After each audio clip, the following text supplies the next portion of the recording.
Well, it's an easy thing to forget it in living in Northern Virginia that the biggest business in Virginia for about 400 years running is agribusiness.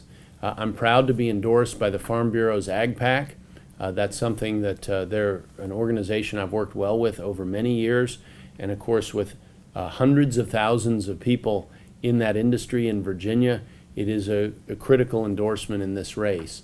But for purposes of this question and these questions, I'm asking for the vote of each person watching here.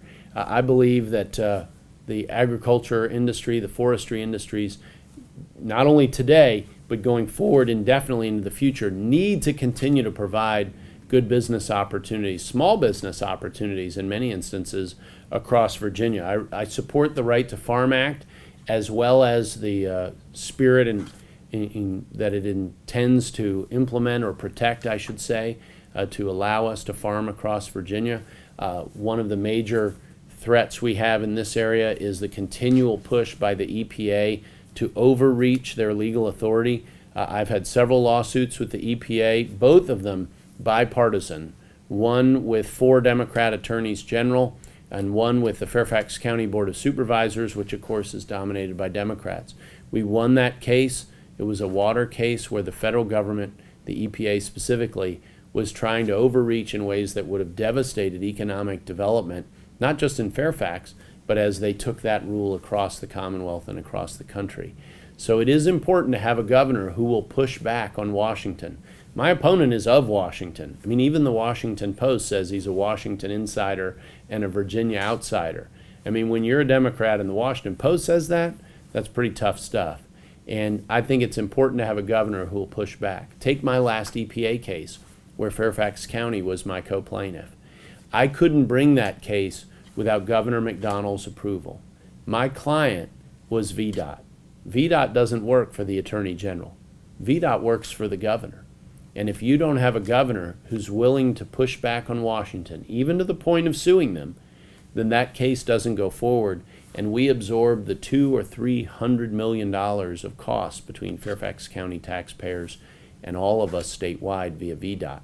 That would have been quite a blow, not just in that one case, but to economic development across the Commonwealth.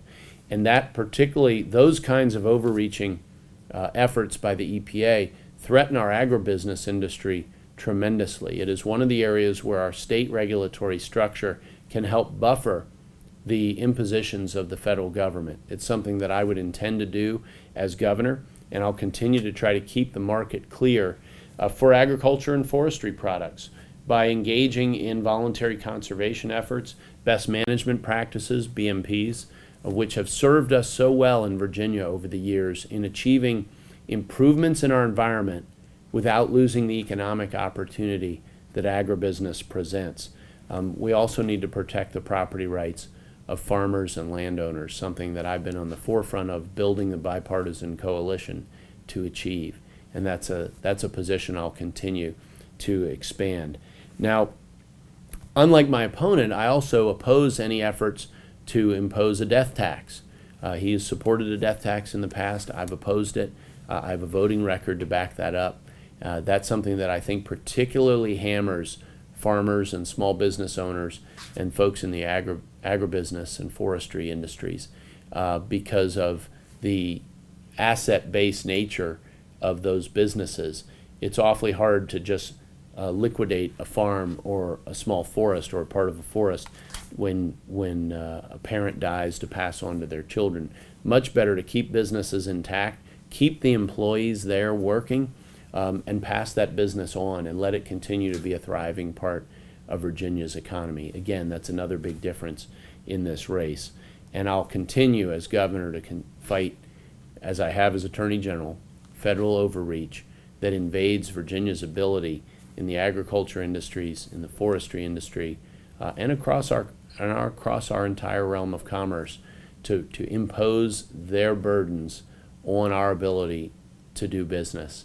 And we can balance our environment and protecting it with economic opportunity, and we need to do that. We need to do that. As your next governor, I'll endeavor to do that every single day.